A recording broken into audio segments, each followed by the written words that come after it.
ouais feuille sac nan même nan, yo relèl rosemary.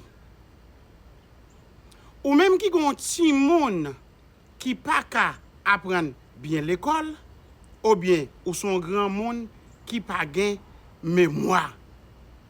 Prends une minute, moi pral bo yon recette pour capable gen mémoire bac. Si par exemple ou ap sorti, ou pa ta gen parfum, ou ka krason ti feuille rosemary nan men ou a senti bon wow. Si ou gon ti moun qui pas capable apprendre l'école, prends 100 pour tant de vidéos. Pas oublier me vendre remède naturel pour majorité maladie. Numéro téléphone moi c'est 239 410 99 39. Moi vendre remède naturel pour majorité maladie. Ou prend yon sel ti quantité comme ça, mettez le trempé dans bouteille l'huile olive et pas l'huile d'olive non pour ti monde. Quittez le trempé pour une semaine à 10 jours.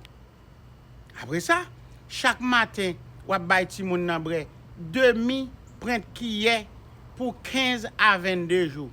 Après ça, camper pa balil, après ça ou suivre ti moun nan. Toujours faire jus naturel bay ti moun sa bre. Si c'est jus orange, fait jus orange. Jus citron, fait jus citron. Pas mélanger fruit yo, les n'a fait jus yo. Si c'est pour grand moun, ou ap mette 2. Ou ap acheter une bouteille du vin rouge, ou ap mette le trempé pour 15 jours.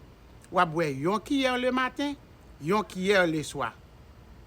Moi vendre remède pour sick, pour tension, pour anémie, pour fredi, pour règle, pour infection, moun qui gen kiss, fibome, hernie, prostate, garçon pas gen ban. Ou même qui pas ka fait ti moun matrice ou boucher, ou même qui prend un cham, ou même qui gen maladie sida. Quel en soit problème ou gen c'est moi ka dou m'pa faire remède pour lui. Contactez-moi. Mon Raymond en pile. Partagez vidéo mio pour nous capable encourager vini ak plus vidéo pour nous. Gen moun qui te connaît, gen moun qui pas te connaît cancer prostate.